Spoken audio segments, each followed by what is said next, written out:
full impact of all we've done together. But the seeds are planted, and they'll grow and they'll bloom for decades to come. At home, we've created nearly 17 million new jobs, more than any other single administration, a single term. More people have health care than ever before. And overseas, we've strengthened NATO. Ukraine is still free. And we pulled ahead of our competition with China. And so much more. I'm so proud of how much we've accomplished together for the American people. And I wish the incoming administration success, because I want America to succeed.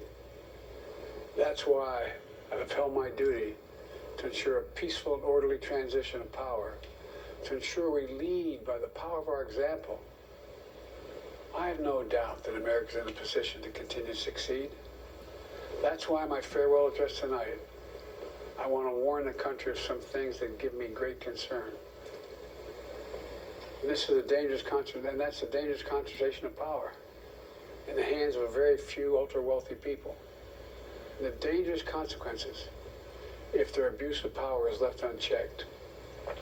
Today, an oligarchy is taking shape in America of extreme wealth, power, and influence that literally threatens our entire democracy, our basic rights and freedoms, and a fair shot for everyone to get ahead. We see the consequences all across America, and we've seen it before. More than a century ago, but the American people stood up to the robber barons back then and busted the trusts. They didn't punish the wealthy. They just made the wealthy play by the rules everybody else had to. Workers want rights to earn their fair share. You know, they were dealt into the deal. And it helped put us on a path to building the largest middle class, the most prosperous century any nation in the world has ever seen. And we've got to do that again. In the last 4 years, that is exactly what we've done.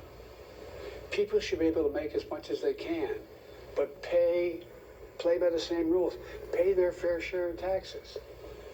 So much is at stake. Right now, the existential threat of climate change has never been clearer. Just look across the country, from California to North Carolina.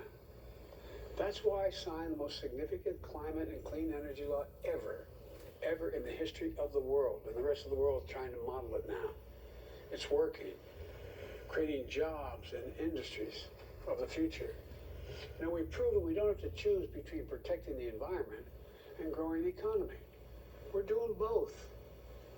But powerful forces want to wield their unchecked influence to eliminate the steps we've taken to tackle the climate crisis, to serve their own interest for power and profit. We must not be bullied into sacrificing the future of our children and our grandchildren. We must keep pushing forward and push faster. There's no time to waste. It's also clear that American leadership in technology is an unparalleled source of innovation that can transform lives. We see the same dangers of the concentration of technology, power, and wealth. You know, his farewell address, President Eisenhower spoke of the dangers of the military-industrial complex. He warned us then about, and I quote, the potential for the disastrous rise of misplaced power, end of quote. 6 decades later, I'm equally concerned about the potential rise of a tech-industrial complex that could pose real dangers for our country as well. Americans are being buried under an avalanche of misinformation and disinformation, enabling the abuse of power. The free press is crumbling. Editors are disappearing. Social media is giving up on fact-checking. The truth is smothered by lies told for power and for profit. We must hold the social platforms accountable to protect our children, our families, and our very democracy from the abuse of power. Meanwhile, artificial intelligence is the most consequential technology of our time, perhaps of all time. Nothing offers more profound possibilities and risk for our economy and our security, our society. for humanity. Artificial intelligence even has the potential to help us answer my call to end cancer as we know it. But unless safeguards are in place, AI could spawn new threats to our rights, our way of life, to our privacy, how we work, and how we protect our nation. We must make sure AI is safe and trustworthy and good for all humankind. In the age of AI, it's more important than ever that the people must govern. And as the land of liberty, America, not China, must lead the world in the development of AI.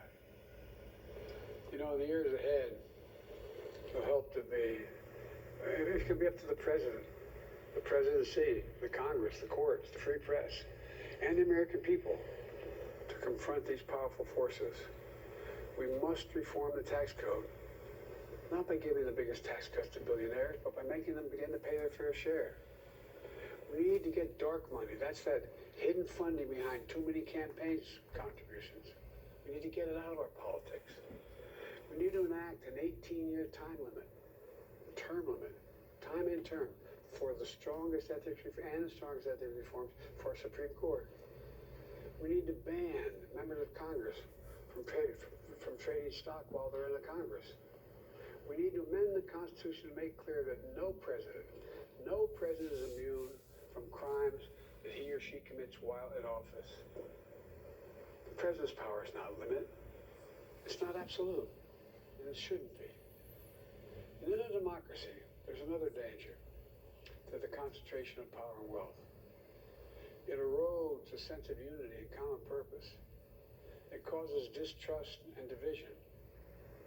Participating in our democracy becomes exhausting and even disillusioning. And people don't feel like they have a fair shot. We have to stay engaged in the process. I know it's frustrating. A fair shot is what makes America, America. Everyone's entitled to a fair shot. Not a guarantee, just a fair shot. An even playing field. Going as far as your hard work and talent can take you. We can never lose that essential truth, remain who we are. I've always believed, and I've told other world leaders, America can be defined by one word: possibilities. Only in America do we believe anything is possible. Like a kid with a stutter from modest beginnings in Scranton, Pennsylvania, and Claymont, Delaware, sitting behind this desk in the Oval Office as President of the United States. That's the magic of America. It's all around us. Upstairs in the residence of the White House, I've walked by a painting of the Statue of Liberty I don't know how many times. In the painting, there's several workers climbing on the outstretched arm of the statue that holds the torch. It reminds me every day I pass it of the story and soul of our nation and the power of the American people. There's a story of a veteran. This is a veteran, a son of